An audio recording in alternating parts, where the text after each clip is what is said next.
की सूचियां फाइनल होनी है, तो हमने यहाँ 20 तारीख तक अपने विभाग को समय दिया कि 20 तारीख तक ये सारा कार्य कर लिया जाए, जुलाई तक 20 अगस्त तक। तो 7-8 दिन हमें भी अपनी तरफ से चेकिंग और उसमें लगते हैं, तो हमारा यही है कि 20 तक ये सारी कार्रवाई पूर्ण कर ली जाए। सर जैसे ग्रामीण क्षेत्र में कि हमको आपने पंचायत स्तर पर कि हमको आपने वोट नहीं दिए, इससे किसी तरह से इनका हम जो है खरीद कर सकते हैं या कर देते हैं, ऐसे भी शिकायतें आती रहती है गाँव में। देखिए, ऐसा कोई भी शिकायत अगर आएगी वो बहुत संगीन रहेगी और हम उसका त्वरित निस्तारण कराएंगे। पात्र व्यक्ति को सरकार का जो एक उद्देश्य है, सबका साथ सबका विकास, उसी के हिसाब से ये जैसे हमने कहा कि इतने लेवल्स ऑफ चेक्स लगाए गए हैं और खुली बैठकों का पर्पज ही है कि आप लोग वहाँ आए और हमारा ग्राम विकास अधिकारी भी होगा। और हमने तभी सीएम हेल्पलाइन भी है, 1064 हमारे पास अपने जो स्पेशल प्रकोष्ठ है वो भी है, तो आप लोग उसमें भी कंप्लेंट करें ताकि हम इन कंप्लेंट्स को त्वरित समय अंतर्गत इसका निस्तारण करें और पात्र व्यक्तियों को इसका लाभ पहुंचा सकें। सर लास्ट सवाल ये है कि यदि खुली बैठक में जो है आवेदन निरस्त कर दिया जाता है और आपके पास यदि वो पात्र व्यक्ति आता है और वो सही पाया जाता है जांच में, तो उसके जिम्मेदार कौन होगा, जवाबदेही और क्या कार्रवाई? देखिए, उसमें हमारे तरफ से जो ग्राम प्रधान होंगे, चाहे जो हमारे ग्राम विकास अधिकारी होंगे, जिन अधिकारियों की वहाँ ड्यूटी होगी, उन सबकी जवाबदेही और अकाउंटेबिलिटी फिक्स की जाएगी। आज का जो हमारे द्वारा प्रेस वार्ता करने के लिए आप लोग सभी यहाँ पे उपस्थित है, पहले तो मैं सभी का धन्यवाद देना चाहूँगा। एक बहुत ही इम्पोर्टेंट इशू पे आज यहाँ पे हम लोग सभी एकत्रित हुए हैं, वो है प्रधानमंत्री आवास योजना। जैसा कि आप लोग जानते हैं, जनपद में प्रधानमंत्री आवास योजना के लिए सर्वेस किए गए थे पूर्व में, और लगभग अक्टूबर से लेकर हमारा जनवरी तक सेल्फ सर्वे भी किए गए। उसके बाद में डिपार्टमेंट्स के पास भी जो एप्लीकेशन आई, उन सभी एप्लीकेशंस को ऑनलाइन किया गया। उन सभी एप्लीकेशंस को जब पूरा ऑनलाइन किया गया, उन सूचियों को हमारे ग्राम विकास अधिकारी द्वारा, हमारी ब्लॉक लेवल कमिटीज द्वारा प्रॉपर वेरिफिकेशन कराया गया। उस वेरिफिकेशन के उपरांत एक और बार जिला स्तरीय अधिकारियों की भी ड्यूटीज लगाई गई थी, जिसमें सहकारिता विभाग, कृषि विभाग और ऐसे अन्य कई अधिकारीगण की ड्यूटी लगाई थी, जो उन सर्वेस को जाकर फिर से चेक करें कि कितने लोग इसमें सही पात्र हैं, अपात्र हैं, और उस बेसिस पे उस जो सूची बनाई गई थी उसका शुद्धिकरण किया गया। तो ये रीचेकिंग की कार्रवाई लगभग जून तक चली, और फिर हमारी जो फाइनल एक लिस्ट बनी, जिसे पीडब्ल्यूडी लिस्ट कहा गया, पीडब्ल्यूएल लिस्ट कहा गया, हमारी वेटिंग लिस्ट, वो भी तैयार की गई।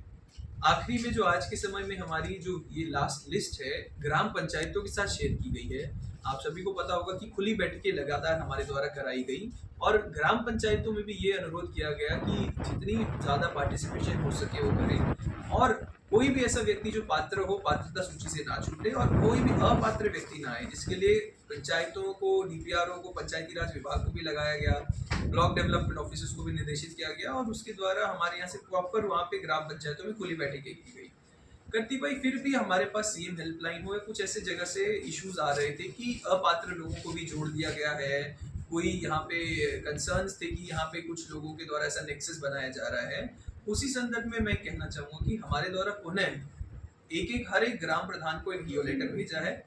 जिले में वैसे तो हमारा ऑलरेडी सीएम हेल्पलाइन है, हमारे पास यहाँ पे 1064 भी है। आप लोग जानते हैं कि अगर कोई भी कंप्लेंट होगी तो डायरेक्टली भी आ सकती है, बट हमने एक स्पेशल सेल का गठन किया गया है, जो हमारे यहाँ पे पीडी डीआरडीए हैं, हिमांशु जोशी की अध्यक्षता में, 2 और यहाँ पे अन्य कर्मचारीगण हैं, जिनका मैं मोबाइल नंबर भी साझा करना चाहूँगा। एक है कपिल शाह, जिनका मोबाइल नंबर है 8958332828, और एक है प्रबल प्रताप, जिनका मोबाइल नंबर है 9555160798। तो हमारे यहाँ पे ये एक स्पेशल सेल भी गठित किया गया है। कोई भी ऐसा व्यक्ति अगर आपसे फॉर्म भरने के पैसे ले रहा हो, कोई भी ऐसा व्यक्ति अपात्र व्यक्तियों को भी इसमें भरवा रहा हो और आपके पास ये सूचना आती है, तो मेरा सभी से अनुरोध है कि हमारा जो स्पेशल सेल है आप उसको भी तुरंत यहाँ पे कर सकते हैं, और हमारी सीएम हेल्पलाइन और 1064 तो आप लोगों के पास ऑलरेडी जानकारी है ही है। तो आज मैं हमारे यहाँ पे सभी प्रेस बंधुओं के माध्यम से ये जानकारी सबको देना चाहता हूँ कि अभी भी हमारे पास समय है। हमारे जो जनपद में लगभग आज तक के लिए जितने आवेदन आए थे, उसमें से टोटल एक्सेप्टेड जो हमारे केसेस जो 9650 केसेस हैं,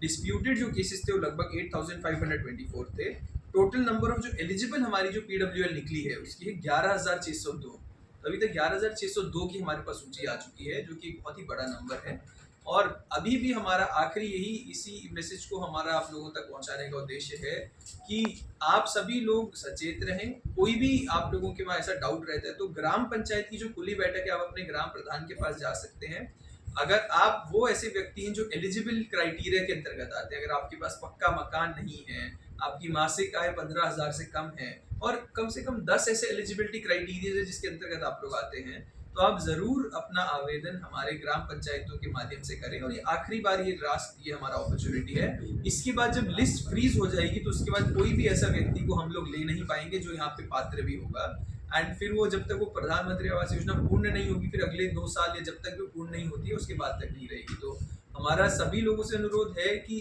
पात्र लाभार्थी अगर आप हैं या आपकी सूचना में आपके आसपास कोई व्यक्ति है, तो जरूर आप लोग अपनी ग्राम पंचायतों में अपने ग्राम प्रधानों के थ्रू जो खुली बैठकें हैं उसमें आए, उसमें अपना नाम जरूर दें और ताकि उस पर अग्रिम कार्रवाई हो सके। कोई भी व्यक्ति के अगेंस्ट कोई कंप्लेंट है, कोई विभागीय अधिकारी के अगेंस्ट कंप्लेंट है, कोई ग्राम विकास अधिकारी के अगेंस्ट कंप्लेंट है, कोई भी ग्राम पूर्व प्रधान या कोई भी ऐसे कोई बिचौलिया या कोई भी कंप्लेंट है, आप लोग हमारी माननीय मुख्यमंत्री जी द्वारा संचालित सीएम हेल्पलाइन जिसका लगातार वहां पे मॉनिटरिंग की जाती है 1064 है, और हमारे जिला स्तरीय जो सेल स्पेशल सेल जिसमें मैंने नंबर शेयर किए हैं, आप सब लोग उसमें भी अपना यहाँ पे कंप्लेंट रजिस्टर कर सकते हैं ताकि इस पर त्वरित कार्रवाई हो सके और पात्र व्यक्तियों को सरकार की मंशा अनुसार लाभ दिया जा सके। सर, प्रधानमंत्री